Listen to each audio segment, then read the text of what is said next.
Magandang umaga mga kagulay. Eto na naman po tayo sa ating gulayan. Salukuyan po tayong nagpapatubig at nang mag-apura itong patola. Ito po yung pasunod natin dito sa sa nag-ampalayahan. Hindi ko na tinanggal yung yung baging ng ampalaya. Siya ko na rin pinagpaakyat Yan mga kagulay. Taas na siya mga kagulay. Lalo yung nasa dulo marami ng mga bunga-bungang pinawawala.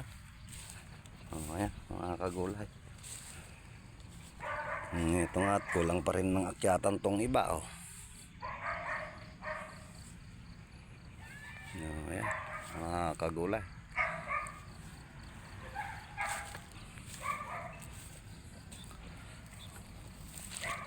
Baka sakali nito makasingit na naman ng presyo nitong mga February hanggang March.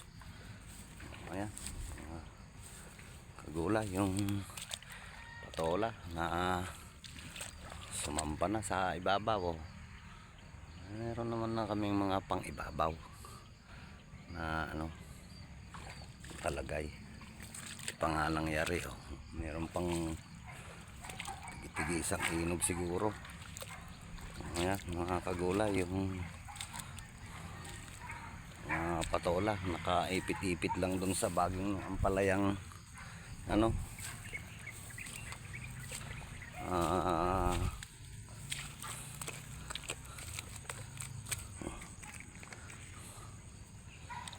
kasalukuyan tayong tumutubig. Ayan, mga kagulay, pagitan isang tudling ginawa ko para malayo yung kabit na nga ako na nagkabit ng pamputakte. Ayan itong dalawang klase, yung super net saka ayan dahing mga kumakapit na dumidikit na putakte. Ngayon na may patola kasalukuyang sumisyete, pero marami rin talagang putakte. Ito ang kalaban na talaga ng patola. Ayan mga kagulay. Magandang umaga mga kagulay.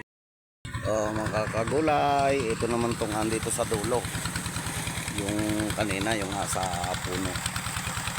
Ito naman na yung nasa dulo mga kagulay.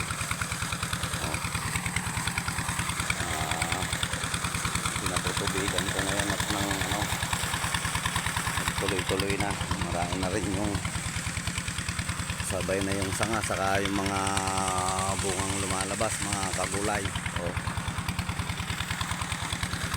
Lalabasan na sanga saka busog niya mga kagulay. Ayan, kaya nang maglalabasan masabay na rin yung sanga niya mga kagulay. Ayan, nagpapatubig ako.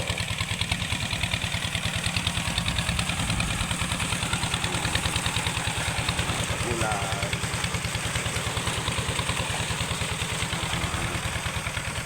Ito naman kung asa daw yung puno punta sa puno.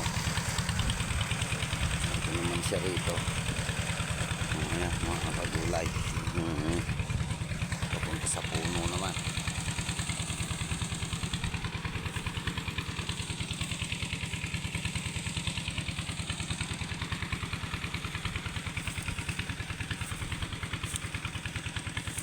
Hindi ko na kasi inalis yung akyatan. Hindi ko na rin pinakyat mga kagulay. Sisiyete na rin. Kaya ako pinatubigan at nang kainin na yung patabang kinarga ko. Ayan, mga kagulay. Magandang umaga.